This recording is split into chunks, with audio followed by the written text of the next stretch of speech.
If you've been following along on my videos or this series for this radio, you realize that I do a video when I find something or I want to warn you about something. Now, in this case, I get the radio all done. I found 1.001 cap bad.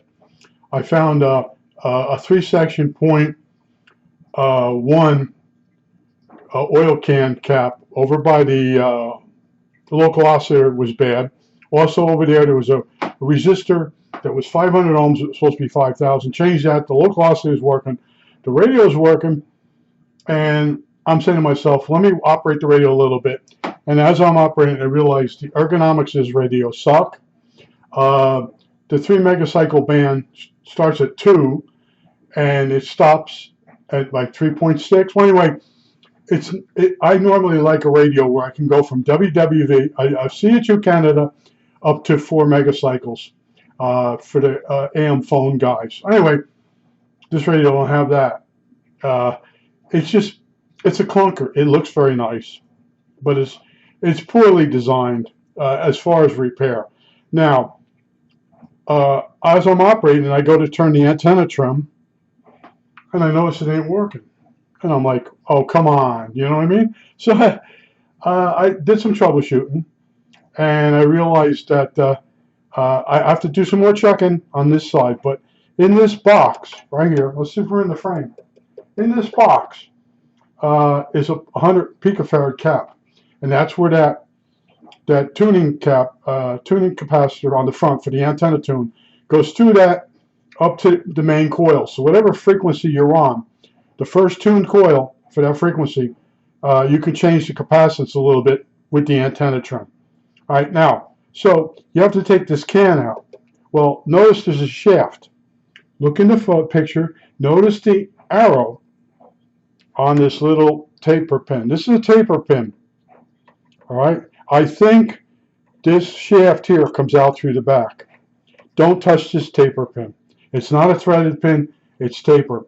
Now, of course, as soon as I look down there and I see that that's not a bolt or a screw, it's a taper pin. All of a sudden, I'm going to tell you how my mind works. Now we flash back to 1972. I worked on aircraft instruments, synchro transmitters, and this one it's 3-phase, 400 cycle. It's a little thing you could hold in the palm of your hand.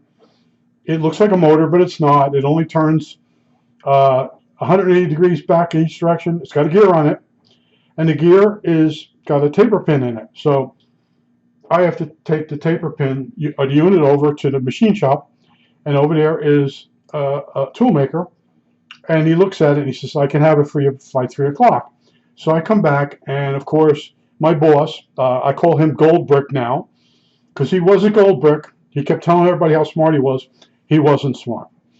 So anyway, Gold Brick says, I'm going to fix this. Yeah, I know somebody just like that now. I'm going to fix this. It makes it worse. He always makes everything he touches worse. So we go over there to the machine shop, to the tool maker, and he says, I want to see your boss. So in front of the boss, he degrades the tool maker and tells him he is going to do these taper pins whenever I bring one over. So the guy goes, sure. And the other boss, yeah, we'll do it.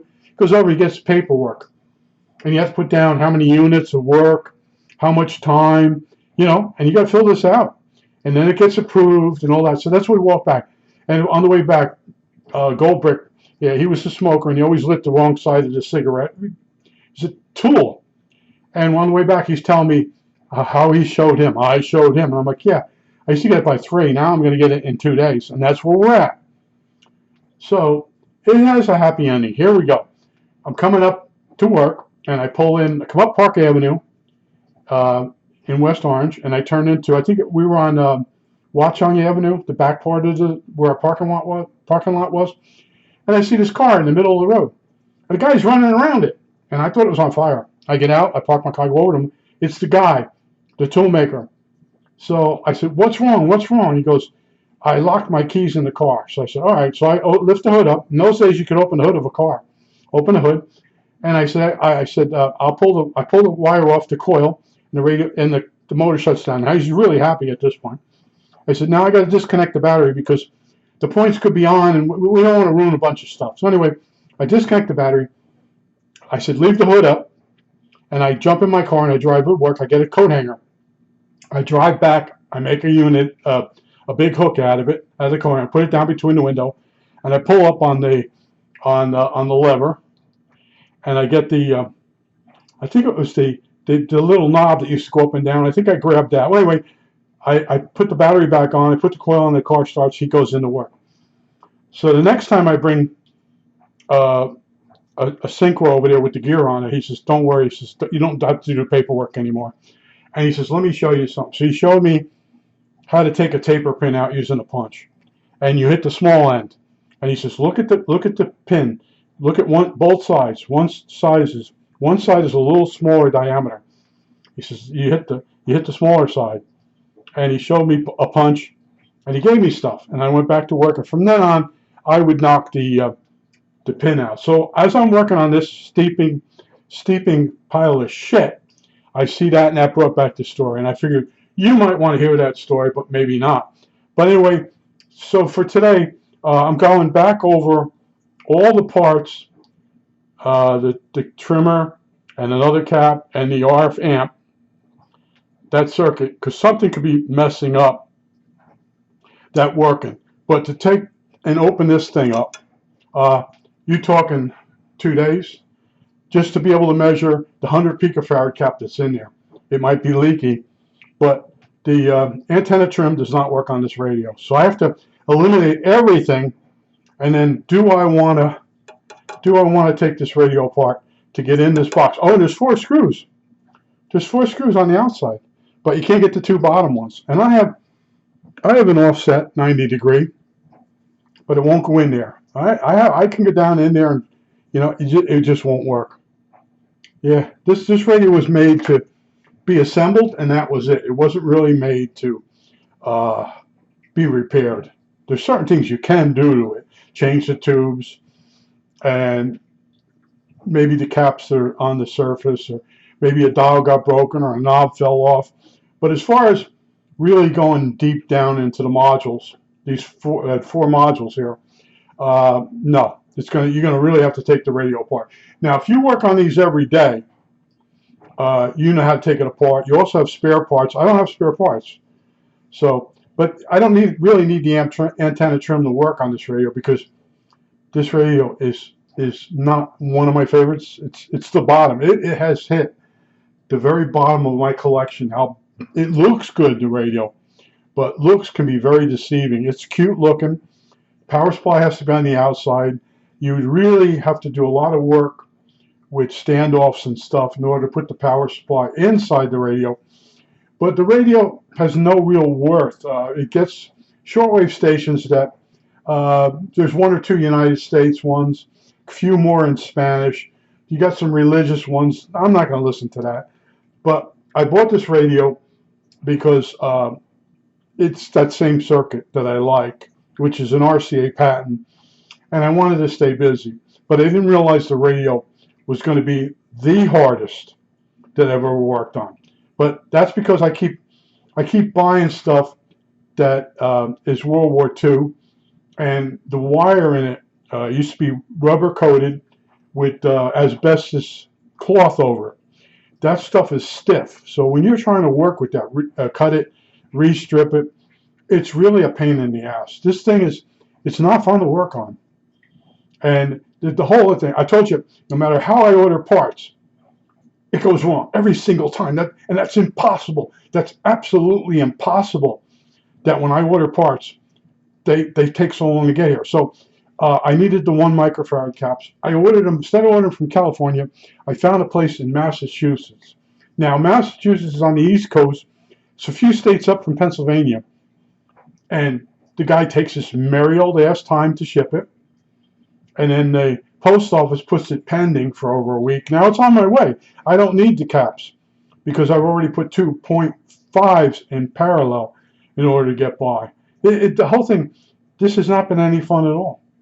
The only thing is you look at the radio and go, that's a pretty cute looking radio. That's it. That's all it has going for it.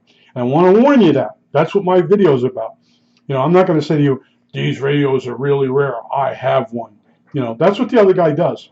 And he always has a perfectly in good, and this one's in good condition also. He always has the best freaking unit. You could tell the unit is never seen operation. It's never seen any dust.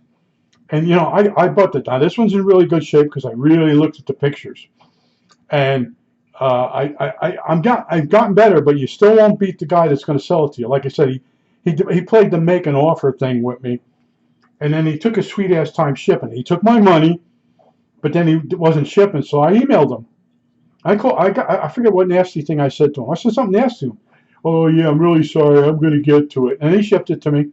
And he gave me some money back. So I actually got the radio for what I put in as make an offer. But the radio, these things, stay away from them. You know, I know if you probably got one, you might want to attempt it. But I found that the oil-filled caps, there's three or four different sizes. Be careful. There are other ones. They're all 0.1s. And then this radio, what are they? 0.1s, 0.5s. Oh, and in each can, there can be two different values. This thing is really hard to work on, especially if you're older. You can't see, the light goes in there and it disappears, and it boggles my mind that, you know, I had to have another radio. I'm really trying to find another hobby. This isn't fun. It keeps me busy, but it's not fun. A hobby should be fun. You know, it shouldn't be triggering bad stories in my head. That guy, I'll never forget that gold brick. Boy, did I show him. I told his boss. Yeah, we went from getting the thing at 3 o'clock that day to a couple days later, and me having to fill out paperwork. Well, after you fill the paperwork out, you have to go down and get it approved, the time approved. Yeah, he was a real genius, that guy.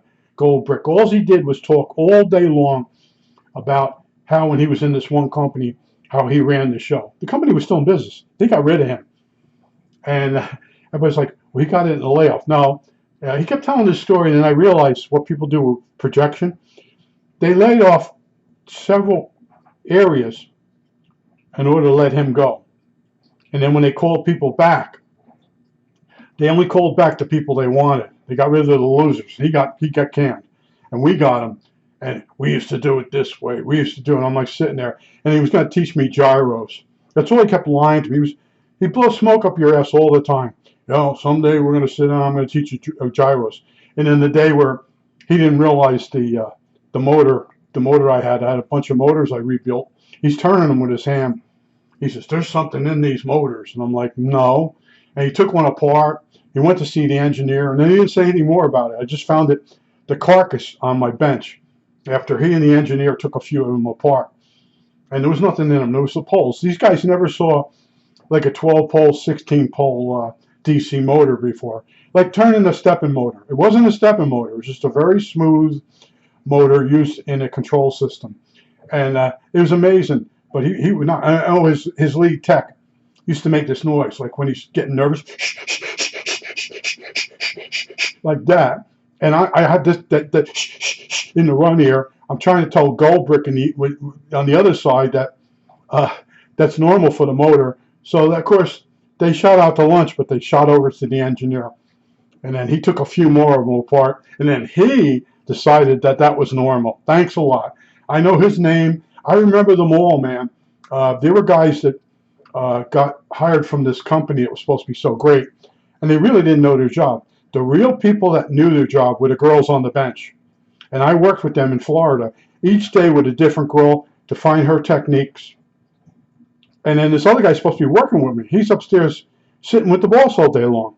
And then when we come back, I was out one day, and the boss decided to give him something to fix. He went over into the stockroom and ordered a new motor.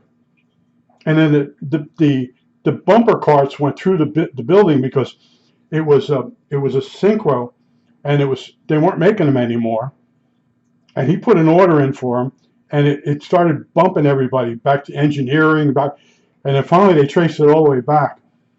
And then Goldberg comes up to me. He says, "I got rid of the guy." They promoted him up. I'm not kidding you. Then he comes over and he used to have this clown face, and he used to sit and wiggle. and he's got a clipboard, and he's telling, so what's the holdup in this department? He worked with us, but he never worked with us. But that's the stuff I went through. And when I worked at this one company, I said, they hadn't done the movie The Office, a TV show The Office. I said, they really need to do a movie and show you, like MASH, show you what really goes on in a factory. The salespeople versus the big idea guys that really have a good idea versus the ones that don't. And the bosses running around thinking they're really great. And then when the company peaks out, these bosses find out they really don't know anything. I used to sit there and the guys are like, what do you mean? And then it happened to us at TRW. We stopped making more and more money each month. We started a flat line. And the company, the 3 guys that bought that and all the other ones, they bailed. They took a parachute ride out. And then each division of each part of the company had some bozo come in. And these guys have great resumes. They come in and the company just keeps going down. They can't turn it around.